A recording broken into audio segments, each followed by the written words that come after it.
time to talk luxury real estate. Delighted to be joined in the studio by Michael Shvo.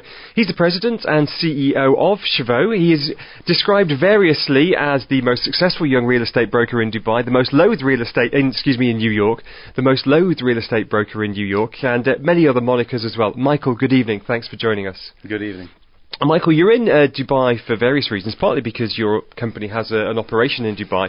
You're also here for the Cityscape exhibition, and in particular, you're promoting a luxury development in New York, the W development in New York. Now must be a challenging time to be marketing real estate investment in the United States. How are you going to approach that, given the current turmoil? I mean, first thing, thank you for having me here.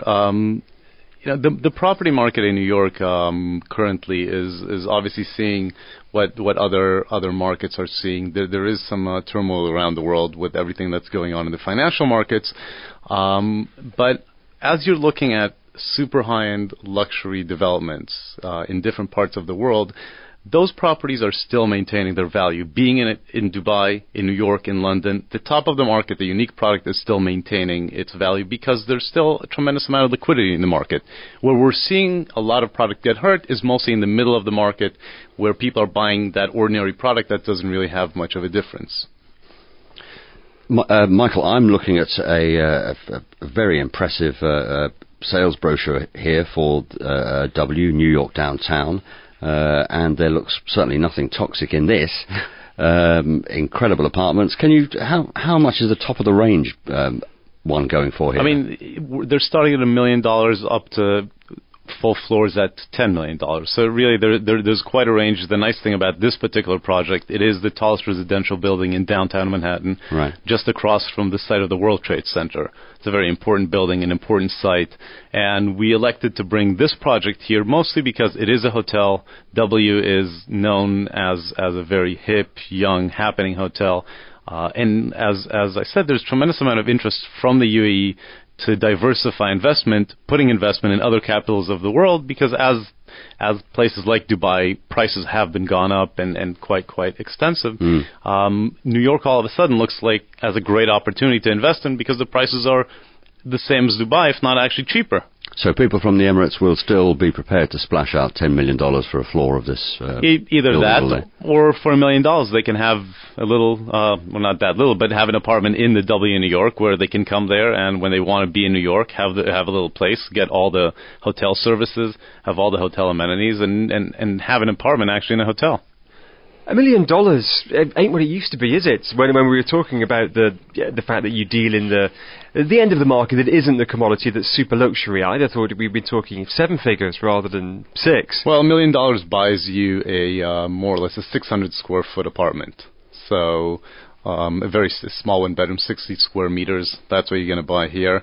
And the top of the market, like I said, is 10 million for maybe 5,000 square foot. So there is that range. Depends what you are. Particularly in this building, smaller units for people that are coming and staying in New York for short period of times.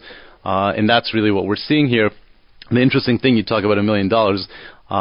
Yesterday, a report came out in New York that now the median price, not even that, the median price of property in Manhattan is $1 million. So, as you said, it doesn't buy you that much today.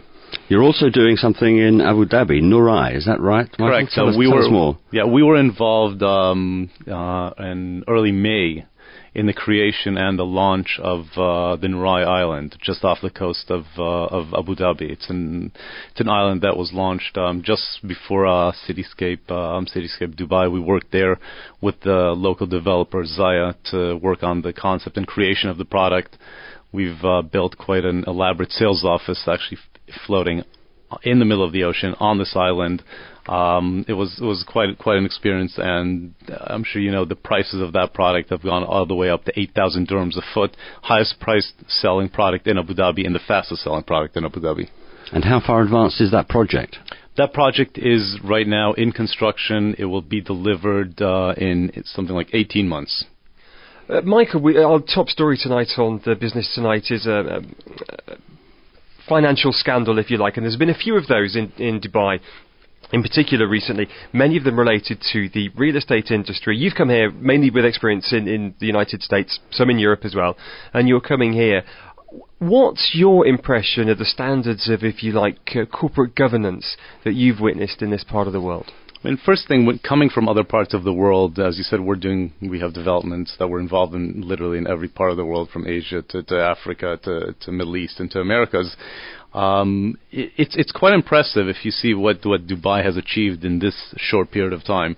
When you go this fast, when you run this fast, obviously sometimes you're going to trip, there'll be bumps on the way, but for the pace that Dubai has grown, I think that what you're seeing as far as the scandals, the relationship is still manageable. There's some great new rules and regulations that are being put in place, which I think are great for buyers.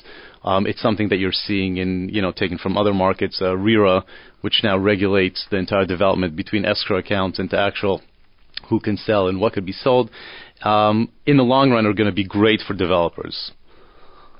Tell me, we've seen some fairly realistic reassessments of the value of property here in Dubai, with some people going for a 10% fall perhaps next year, others going even harder. What are people at the sharp end of the industry saying to you?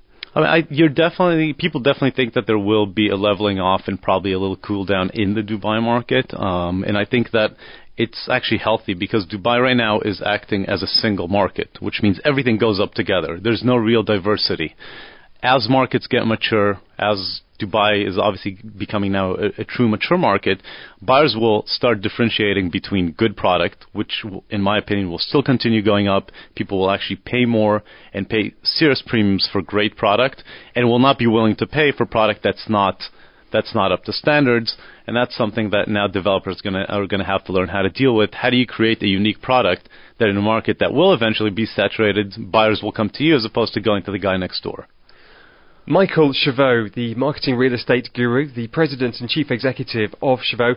Many thanks for joining us on The Business Tonight. We really appreciate your time. Thank you.